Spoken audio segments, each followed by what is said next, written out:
You're listening to the Fashion Ambition Podcast, and I'm your host, Natalie Robin. The Fashion Ambition Podcast is all about bringing you the tools and strategies to start and scale your business or career in fashion through conversations with industry experts who have been there and done that. Whether you're a startup founder, a new fashion graduate, or a soon-to-be graduate like me, or you just know that a career in fashion is your calling, we have an episode to help you launch. Make sure to keep up with new episodes by following the podcast at The Fashion Ambition on Instagram, where I update you on new episodes every week. You can also find my blog on Instagram at Nomad and Mode and online at nomadandmode.net, where I write all about fashion and travel. You can find all of the links to connect with me in the show notes. So with that, let's get into the episode.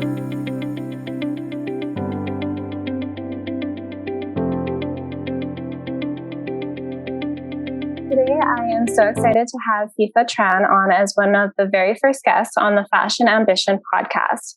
Fifa specializes in branding and web design for women entrepreneurs, and she's also the co-founder of Boss Babe Imperial, which is a platform that helps women entrepreneurs build community while they build their brands. So Fifa, thank you so much for being on the podcast. Thank you so much for allowing me this opportunity to share all of my tips for your community. For sure. And I think you have such an interesting entrepreneurial journey, just by following you on Instagram and everything, and you talking about how you got to the point where you are with your web design business and branding business. So I'd love to know a little bit about how you first got started in web design and branding. So it's quite a long story, but to keep things short, I mean, I've always been a artist when I was younger. Since I was 5 years old, all I would do is draw. And I also started getting into websites probably by the age of 10. So I was doing this, for some time. I mean, I didn't do it my whole life up until now, but there were different aspects of my childhood where art played a really big role in my life, and I was just really naturally creative. So as I got older and I went to school and everything, of course, I started to get into programs that my parents wanted me to get into. And so I kind of lost that creative side of me as I started getting into corporate jobs, and I studied in business management. That has nothing to do with what I'm doing right now, but it did teach me the business mindset of things. So I am grateful for that.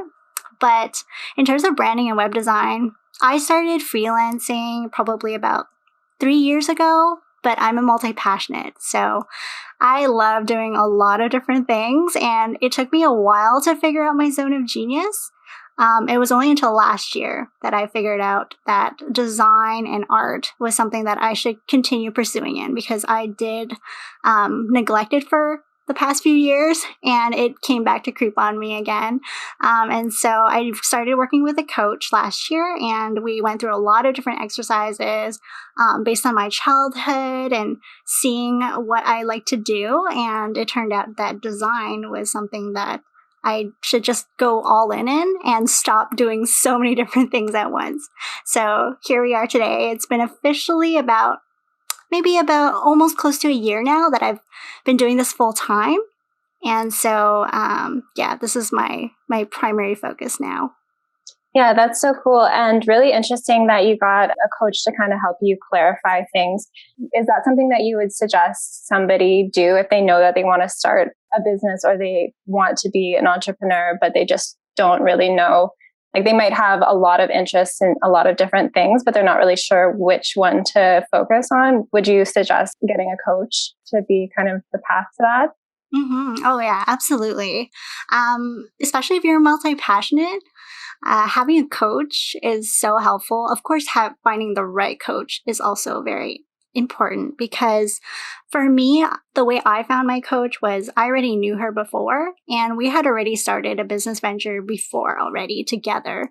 So she was already my mentor then, and I saw how she did things. She was also a social media, a digital digital media expert. So she owns her own company.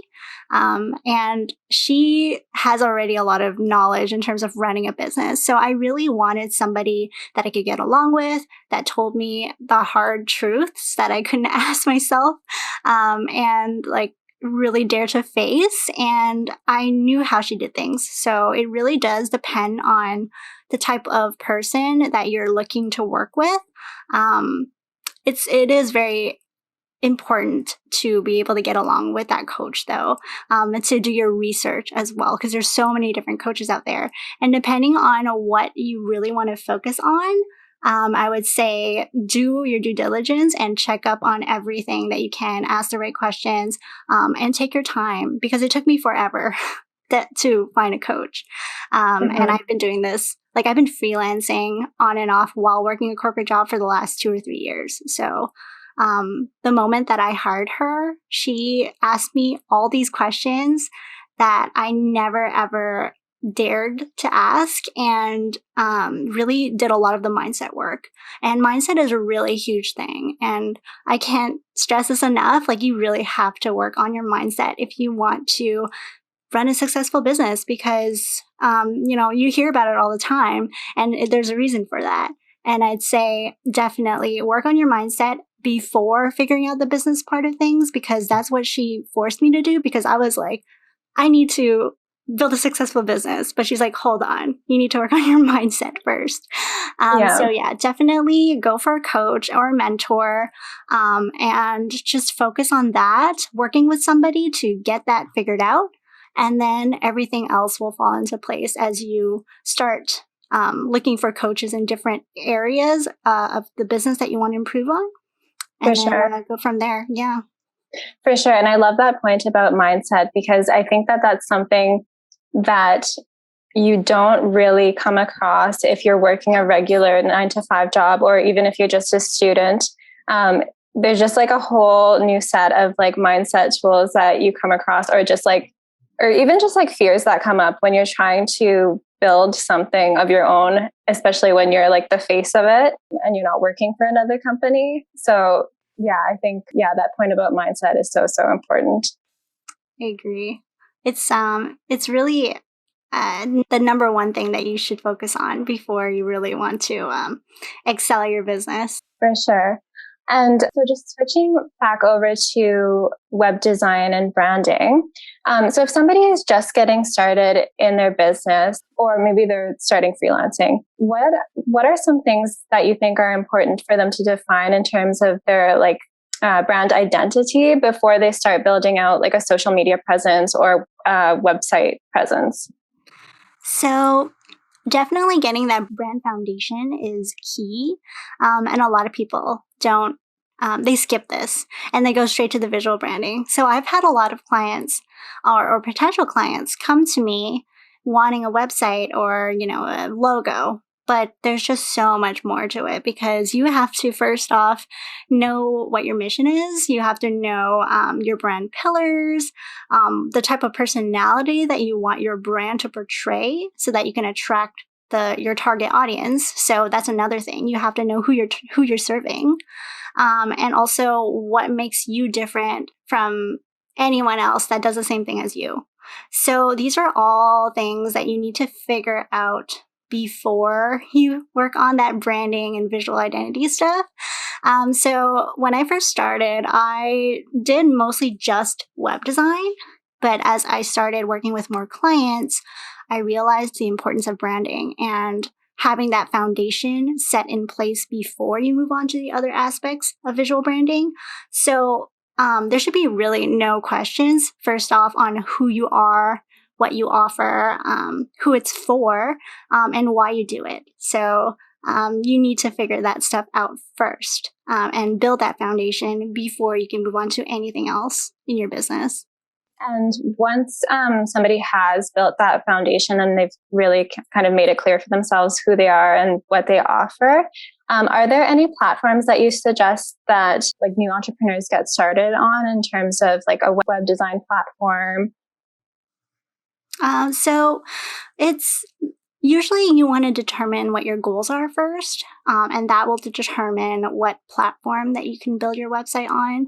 So that's why usually in all of my discovery calls with all potential clients, I always ask them all the time, like, what is your goal within the next 6 to 12 months? Because that will determine what platform, like if you want to use Squarespace, if you want to use WordPress or Wix, that will really solidify the type of platform you should be focusing on. So for example, if you just want to, let's say, build a membership site, or you want to invest in SEO in the long run, there are specific platforms that are good specifically for SEO. So, for example, WordPress would be the best choice for that because they have the tools for you, like Yoast SEO, which is a plugin that could actually help you in building that SEO in the long run if you plan to really get serious with your blog. So I know a lot of influencers and brands, they usually use blogging as to be able to build that SEO. So definitely, depending on what your needs are, that should determine the platform. But also, you need to figure out as well whether or not you have the time to learn all of the ins and outs of the platform as well. So if you're really, really busy and all you need to do is figure out how to, if you have the time to learn, that is, to actually figure out a platform and get more technical with it, then that would also determine it. Because, for example, WordPress would be more for the technically savvy people. If you Right. like to play around with it and really customize it to your liking, then WordPress would be for you. But then, for example, you have Squarespace and Wix that are really easy drag and drop. And don't get me wrong, WordPress does also have that as well. But like I said, it really depends if you're a little more technically savvy, and that would determine which platform for you. For sure. I remember I started on WordPress, I think 4 or 5 years ago, and I had like zero tech experience at all. And oh my gosh, was it ever a learning curve? So that was, yeah. But yeah, if you stick with it and YouTube videos all the way, that can really help. Mm-hmm. Yeah. And it really took some time. For sure. And you mentioned Yoast. I also love Yoast for SEO. It's like so good at mapping out, okay, what do you need to do? How can you improve readability? How can you make sure you have enough keywords present, etc.? Are there any other good plugins or like elements that you would suggest somebody have on their website when they're first getting started? Like whether that be making sure that their socials are like clearly indicated, or if there's any really good plugins for like email marketing. So for elements, I know for especially if you have a blog, it's always good to have your newsletter plugin or your favorite newsletter mailing platform. That's what it was. To have your mailing platform connected, because you want people to be able to get updated on every new blog post that you put out as well. So, and to be able to subscribe to your email list. So email marketing is still around, and it will be around for the next few years. And even now, so it's even more popular because social media, you get bombarded with so many different content.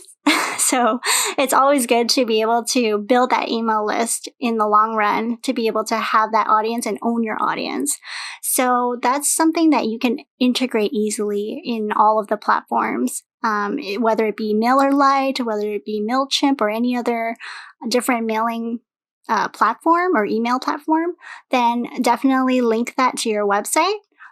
And also, I've noticed that sometimes people who start their website don't really focus so much on the about page or a section where they talk more about their story.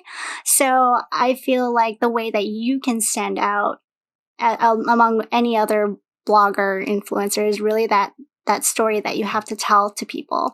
And people don't buy what you do, they buy why you do it. So I'm sure you've heard that before. It's by Simon Sinek. And I can't emphasize that enough, to really just have that section, whether it be a small section or whether it be a whole page, to really talk about your story and to really get people to resonate with who you are as a person and why you do the things that you do. Right, for sure. Are there any mistakes that you see people, like common mistakes that you see people making? Like maybe not having like a thorough enough about page? In terms of the about page, it is actually one of the most visited pages on your website. So that's something that some people may overlook because they're like, okay, I'll have an about page, but I'm just going to talk all about me. But the common misconception there is that an about page is a lot more than what you do. It's also strategically designed, especially like the high converting ones. The way you would convert your clients or potential clients would be to talk about you, yes, share your story, but also in a short way, not to like really avert their attention to anything else where it's a huge block of text and they're like, okay, I don't want to read this. So that's also another thing. Like you don't try to include too much in your about page. I've seen this a lot of the time where people have like huge chunks of text talking about all of their whole life story. But you really don't need that. You just need a small paragraph of your story and what you do, maybe your credentials, as well as at the end, a call to action of why they should be working with you, or let's say why they should be like what kind of services do you offer, for example, and your socials as well, where they could go to your Instagram or your Facebook and actually connect with you on those platforms as well. So always have a call to action at the end of an about page. And I feel like not enough people, or not a lot of people I see, pay a lot of attention to their about page, even though it's like the most visited web page on the website. Right. So, yeah. I think I need to revisit my about page. It's been a while. Yeah. So if you were to do like a bird's eye view of somebody's web presence, basically, what do you think are the elements that create the strongest brand presence online?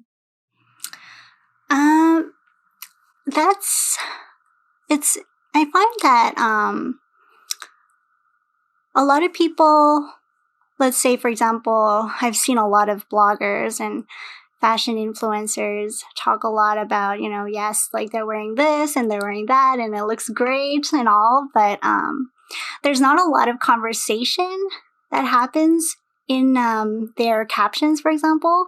So I see that in order to have an online presence, based on my own experience and how I've built my online presence, is really being able to have connection pieces in your Instagram or whatnot, or places where people can actually consume your content, whether it be stories or it could be your posts. But instead of just always saying, okay, look at this and look at that, I feel like that connection or that community aspect is so much more important than just showing off this and that. It's also a part of your storytelling as well, and getting people to really connect with you on a personal level. So really implementing these practices and connection pieces are crucial to building your online presence, so that it would entice them to click through the link in your bio or click on a website to read more about you and what you do.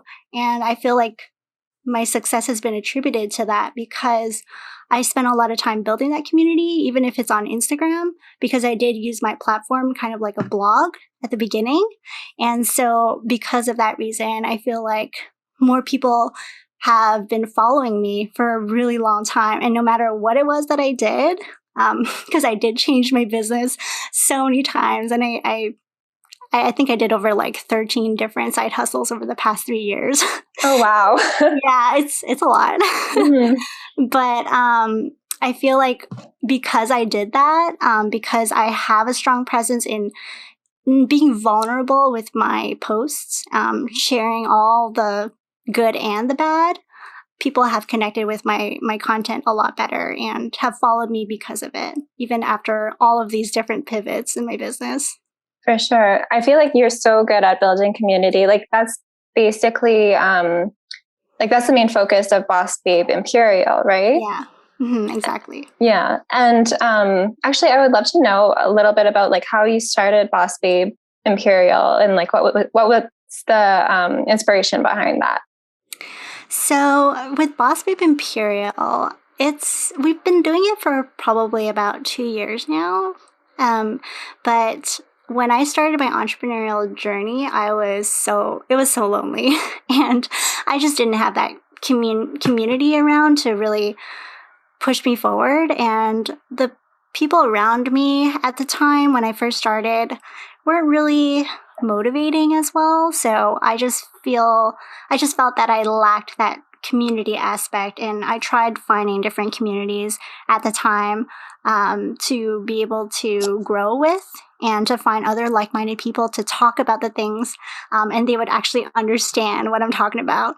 So my friends and family weren't really as supportive as I thought they would be when I first started, because everybody was in corporate, and it's different when you surround yourself with just people like that.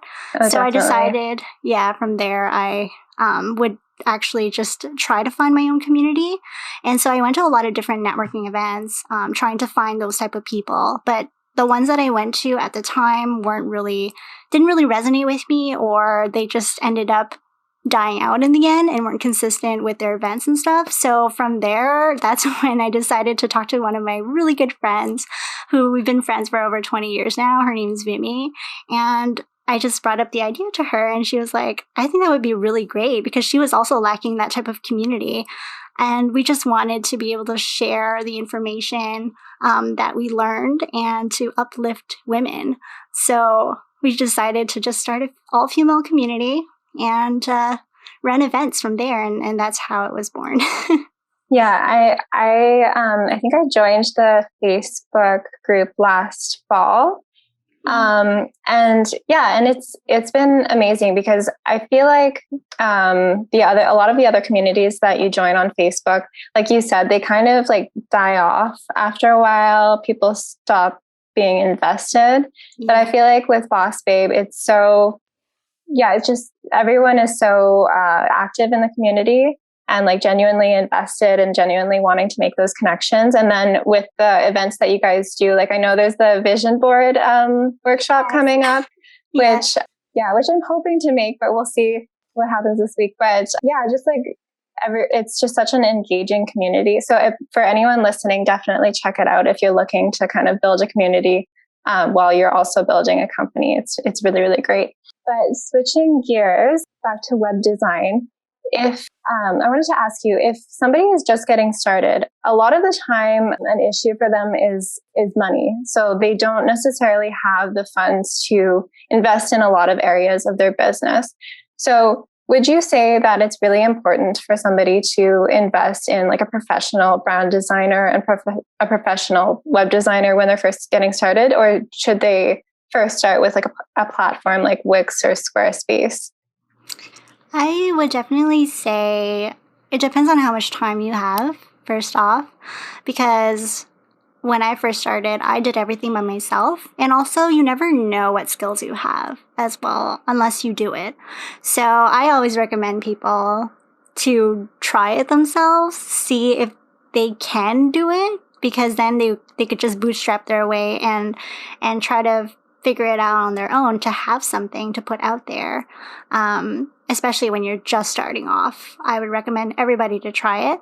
But of course, like I said, if you're let's say in school while you are running this business, or you have a job as well that takes up all of your time, it's better at that point to just outsource it to help you figure this out and move the needle forward. Because sometimes when you're just busy, you could be putting it off for weeks and even years, and then it just never comes to life. So that's the one mistake that I see people doing. So you really have to sit back and evaluate, okay, do I have time to actually invest in this new project? Do I have the time to build this website or this brand from the ground up and see if I could do it myself before I can hiring it out to someone else? And then from there, depending on how much free time you have, then you could figure out, okay, let's see if I should just outsource this, or I can just do it myself. And then later on down the road, depending on what your goals for your business are, whether you want professional branding done or a website, so that it could look a certain way to your audience and to target the right audience, also built for conversions as well, then that would be something you would take into consideration when it comes to outsourcing. But when you're first starting off, it's better to just try it yourself and evaluate your time based on that. Right, for sure. I think that's such good advice. Yeah, just to see where you're at first, see whether or not you can do it, and then then from there decide whether or not it's going to take too much time to try to like figure out WordPress or figure out whatever platform you're wanting to use. But another thing that really stuck out to me when I took your guys' mastermind last fall with Boss Babe Imperial was you did a workshop on organizational tools and time. I think it was project management. So I would love to know, because I think this is such an important thing for people to know how to do when they're first getting started, to kind of organize what's important and what can maybe wait. So I was wondering if you know of any, or if there's any tools or platforms you would recommend for project management. So project management is a big favorite of mine because I'm such a nerd when it comes to business tools. And for, I guess, the one tool that I would definitely recommend would be to have to try out Notion, which is like, I love that tool so much. Ever since I tried it a few months ago, I just couldn't stop using it. And it's an all-in-one tool. And basically you could do all your project management on that and add in tasks, prioritize them. It's kind of like Asana does and ClickUp and all these other tools, Trello as well. But it really depends what you like. But for me, like I use Notion to notes on it as well. And everything, it has commands. So it makes everything so much quicker and easier. Like with one command, you can create a table and then you can just instead of clicking file, click on add a table, you kind of just do a command and write in table and it just pops up in front of you. So stuff like that. I just like things to, I guess, automatically populate when I do things to save as much time as possible. But you could try it out. It's a free tool. Like I use the free version and it's perfectly fine. But some people may not like the interface and they may like something like ClickUp, for example, that's more just task management. So it really depends on your preferences. But for me, I use Notion for basically organizing my whole life. So, so it's a great tool. I use that in conjunction with Google Calendar. So I schedule everything on my Google Calendar to make sure things don't fall through the cracks. Right. And I use that in both tools alongside each other. And it's helped me really well. And it's been working pretty well for me. Yeah. Okay. Awesome. So Notion, Google Calendar, Asana, Trello. Those are. Oh, and ClickUp. Yeah. Yeah. Tools. Okay. Perfect. So the last question that I wanted to ask you was, what is one piece of advice you would give your younger self when you're first getting started as a business owner, as an entrepreneur?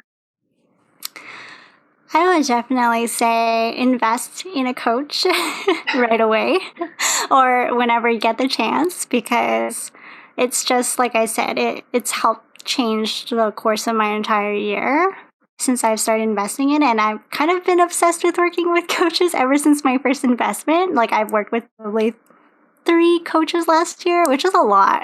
Yeah. They're big investments as well. But that's one thing that I would tell myself. Like, I wish I had invested in a coach earlier. And I would probably be further out now in my business than before, but it's okay. Like, everything is a learning lesson. And if I could tell that to my younger self, I'd just say go for it and not be afraid of investing a big amount of money, because it's going to come back. And if you're willing to invest in that, then it's going to change the course of your entire business. And I would say go for it. Okay, perfect. Yeah, that's definitely something that I am wanting to look into later this year. So yeah, I love that advice. Okay, well, thank you so much for taking the time to talk with me today. I know you're so busy, so I really appreciate it. My pleasure. Thanks for inviting me. Thank you so much for tuning into the Fashion Ambition podcast. If you'd like to check out Fifa's services in web design and branding, you can connect with her on Instagram at FeiModern and on her website at FeiModern.com. That's FeiModern.com. I also highly recommend joining the Boss Babe Imperial community if you're looking to surround yourself with like-minded business owners in the online space. You can also connect with the community at Boss Babe Imperial on Instagram and bossbabeimperial.com. They also have a really great Facebook group, so if you'd like to make connections there, you can definitely head over, and you can also find the link in the show notes. So if you liked this episode, make sure to leave a review, and if you got any great takeaways, I would love to hear your feedback. If you want to connect with me, you can find me on Instagram at nomadandmode, and follow the podcast page at The Fashion Ambition to be updated whenever there's a new episode. I know that I always learn so much from each of the guests on the podcast, and I would love to know what stood out most to you. So feel free to tag me on Instagram with a screenshot of this episode and let me know what you learned. Thanks again, and see you in the next episode of The Fashion Ambition.